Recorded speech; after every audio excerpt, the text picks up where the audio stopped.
Welcome to the fifth video in a series that I've created so that you can self-evaluate your preparation for undertaking and succeeding and excelling in mechanical engineering classes. This particular section has to do with your dealing with units associated with engineering problems. And primarily, it's so that you can perform well in your classes. Well, what does that mean? What does perform well mean? On the short term, of course, it means get a good grade. On the longer term, it means that you're preparing yourself to be a practicing engineer. And so working with units is a very important part of engineering problem solving, and also an important part of your performing well in class. So let's get started.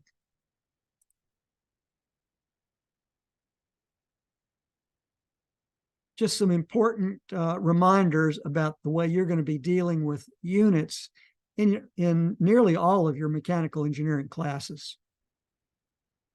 So the expectation that we have in mechanical engineering is you need to be able to understand and manipulate units associated with engineering problems, in addition to being able to evaluate, get the numerical values associated with the problem. So units are just as important as the numerical result for success, both as a student on the short term and as an engineer on the long term. So, and the other part is you are going to have to develop an ability to deal with both the SI system of units and the English system of units, particularly in thermodynamics class, and probably in your heat transfer and fluid mechanics classes.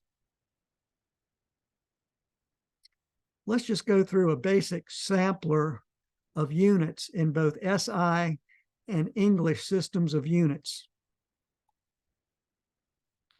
Mass is a primary dimension in engineering. So let's see. I think the chances are mighty good that you're on top of this already, particularly in SI.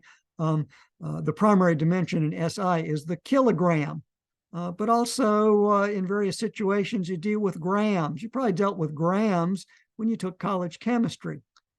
On the English side, pounds mass is the primary dimension for mass in English. There are some subtle things associated with that you'll get into at a later time. But for now, just recognize that pounds or pounds mass is the fundamental dimension in the English system. And there are some conversions. So you come down here and you look at a couple of conversions. 1 pound mass is equivalent to 0.454 kilograms or 454 grams. Those would be considered conversion factors, wouldn't they? And I've got a little example problem to show you how to work with conversion factors here shortly. Length is a primary dimension in engineering to recognize distance or position. Okay, in SI, the meter is the primary dimension. And of course, as we all grow up and in our day-to-day operation, we talk about centimeters, right? So 1 meter is 100 centimeters. Over on the English side, I hope you're familiar with a primary dimension on English is the foot, 1 foot. And certainly I hope that you know that there's 12 inches in a foot. Maybe one that you might not have known is that there's 5,280 feet in 1 mile. Very interesting on how times change. I had to memorize this number in the 5th grade. In the 5th grade, I had to know that there were 5,280 feet in a mile. Probably not the case anymore in terms of memorization at the elementary levels in English. Okay.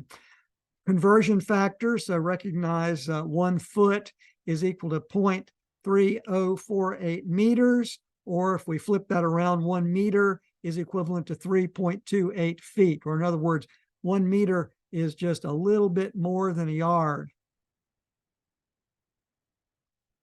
Time, of course, is a primary dimension in engineering, and both in SI and English, the primary dimension is seconds. And then here's a nice list of other time dimensions that I hope you're familiar with. Of course, 60 seconds in a minute, 60 minutes in an hour, Well, if I put those two together, I've got 3,600 seconds in an hour. 24 hours in a day, everybody knows that. Okay. Now, during my career, for 30 years of my career, I worked in a manufacturing facility that operated 24/7. It operated around the clock. And as engineers, we had to track and analyze production. And so we had to understand and quantify what was going on in production every minute of the day. And so I became very familiar that there are 1,440 minutes in a day. How did I get that? Well, 24 hours times 60. So you have pretty good practice already, I think, in your head dealing with units conversions. Let's look, it's going to get harder as we get into engineering problem solving. Oh, I forgot. Units of temperature, of course, in engineering. I think you're familiar with degrees C, degrees Celsius, and SI, and in English, degrees Fahrenheit. Should have a working understanding of both of these. And also these conversion, there's no reason for you to expect to have memorized these conversion relationships. But how could you derive them quickly? Let's see. You can derive these quickly in your head by knowing the freezing point of water on the Earth in both unit systems and the boiling point of water at sea level for both unit systems. Let's see. Freezing point. What's the freezing point? What's the ice point of water? I'll give you a second to think about it. Answer in your mind in degrees C and degrees F. The freezing point, the ice point, 0 degrees C, and in degrees F, 32 degrees F is the freezing point. So those are equivalent, 0 degrees C and 32 degrees F. Boiling point of water at sea level, degrees C, 100. 100 degrees C is the boiling point at sea level of water. How about degrees Fahrenheit? 212. 212 degrees F is the boiling point. Now, I had to memorize that when I was in elementary school, maybe not so much nowadays. But again, my claim is I think folks have a pretty good feel for conversions and converting back and forth between SI and English in your head because you probably do it so much already. So my claim is this is just the tip of the iceberg when it comes to units. There's going to be a lot more situations and properties that involve more units than those that we've covered in this sampler. But I think you get the idea. Now, you're going to develop your own style in keeping units straight. I've got a little example problem coming up in your engineering problem solving experience. You're going to get better and better at this. But my claim is I think you're probably in pretty good shape already. You just need to practice, practice, practice in keeping units straight. So a little section on manipulating units, and I'm showing a screenshot of a person working on a very simple conversion to convert some measurement of centimeters into inches. Okay, so here's the units manipulation trick that I learned, and I learned it early in college. Okay, and I think it might have been in the general engineering classes, and that is you can multiply any variable in any equation by unity, 1, without units, and preserve the correctness of the expression. So unity without any units can be created by any units conversion identity. And so here's some examples that I wrote down on the previous slides. So unity equals 1. Well, there's 2.54 centimeters in an inch. So instead of writing out an equation, I write it out in terms of a numerator and a denominator. And by doing it that way, do you see that I've created unity? How about here? 12 inches divided by 1 foot, unity. Or I could flip it, 1 foot divided by 12 inches. It's the same thing, okay? Mass conversion, 1 pound mass divided by 0.454 kilograms, okay? I got to tell you that this sort of little trick or tip has saved my bacon over and over and over again in problem solving, because it's so nice on pencil and paper, and that way you can start scratching out or slashing out, you're canceling your units in numerator and denominator, and it helps keep you straight. Example problem. The speed of an automobile is 68 miles an hour, miles per hour, mph. Determine the speed in meters per second. So for example, you might be given this in the setup of a problem, but within the problem, you needed to use meters per second as the velocity. Well, let's figure out how to convert 68 miles per hour into meters per second. You need to be able to do it fast, and you need to be able to do it on your own without going to a computer, to a conversion tool, because you won't be allowed to do that in a test situation. Okay. And so I've scratched out some conversions here. 1 mile is 5,280 feet. A foot is 0.3048 meters. I've got 3,600 seconds in an hour. That's the one I prefer, rather than going 60 minutes to an hour and 60 minutes to a second, or 60 seconds to a minute. Okay, let's put it all together. I'm going to start on the left-hand side, writing out 68 miles per hour. There it is. Okay. Multiplied by unity. I'm going to pick off this conversion, 5,280 feet divided by 1 mile. You see how that enables me to strike out miles and miles. Okay. And I'll multiply in another conversion, 0.3048 meters divided by 1 foot. Okay. See how that's going to enable me to strike out feet and feet. Okay.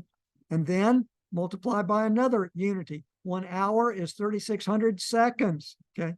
That enables me to strike out hours and go all the way back to here, hours, struck those out. And so visually, I've got all these things struck out. I fish out, what did I not strike out? Meters and seconds. And so now I go to my calculator, I do my math, and I see that I've got 30.4 meters per second. And so if this were a homework problem, I'd write out the sentence, a speed of 68 miles per hour is equivalent to 30.4 meters per second. And so that's my little tip for using units. And so with this little simple example, my claim is you can get into things that are extraordinarily involved and stay straight with your units. You just got to remember that you need to use pencil and paper, use this technique of striking out units using numerator and denominator, and that's going to help keep you straight. Okay. So getting units aligned really is up to you, and you're going to develop your own style. So don't let anybody talk you into the way to do it. So don't even think that what I showed you was the way to do it. I've seen some other elegant methods of striking out units that are very nicely done, and absolutely a nice way to do it. So you practice a number of ways that work for you. The key is to show your work so that you and others can keep straight, but you and others understand each step. This is going to help you review your homeworks as you get ready for a test. In a test situation, it's going to help you demonstrate to the person evaluating your test that you know what you're doing and you're able to keep your units straight. And also, it enables that person reviewing to give you partial credit when you've made careless errors during the high stress time of a time limited test. So the other key thing is write out units throughout your solution. So do not overlook writing units out throughout your entire engineering solution rather than just plopping them out at the end where you say, oh, I'm going to lose my points if I don't write the units out in my answer. That's not the right mindset. The right mindset is sticking with units from start to end of your engineering solutions. So are you ready with this topic? I think the chances are good that you're going to say, yeah, I think I'm ready. So the reminder there is show your work, cancel out your units. If you feel like, no, I don't feel comfortable with this unit stuff at all, the best thing to do there is ask questions in class. Ask questions in class as you go along to get clarity on units. That's the best. When you have a question about units, raise that hand and respectfully ask questions in class about how to keep your units straight. There are challenges, and there are challenges ahead with respect to units, but at least I think this helps you get started dealing effectively with units. Okay, well, that really kind of gets us up to speed. And let me look at my list of videos. So we'll recap here just a little bit, because I'm at the end of my the basic series. May add some more depending on what faculty might have to suggest I add. But we started with algebra. You need to be really good at algebraic manipulations. You need to be good at visually looking at functions and plotting them. Just pencil and paper. Doesn't have to be a work of art. What does the curve look like? What does the process look like? You must be able to integrate functions. That is a key to good, solid performance. The ability to integrate, the ability to visualize, draw a sketch, visualize what does the integral look like, area under the curve.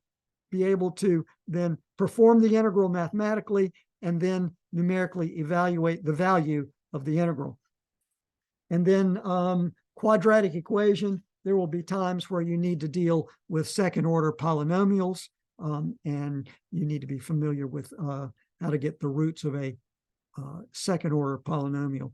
But those are the topics that I hope you've self-evaluated on. If there's any of those topics you don't feel good about, you feel very uncomfortable about, you feel very uncomfortable, see your undergraduate advisor to set up an action plan for getting a little better at those things before you, we don't want you to get in over your head to where you feel like you're swamped and it's a terrible situation. So this is a way for you to be proactive and plan with your undergraduate advisor. So I do wish you all the best in all aspects of the performance in your ME classes and beyond. So good luck with all of that.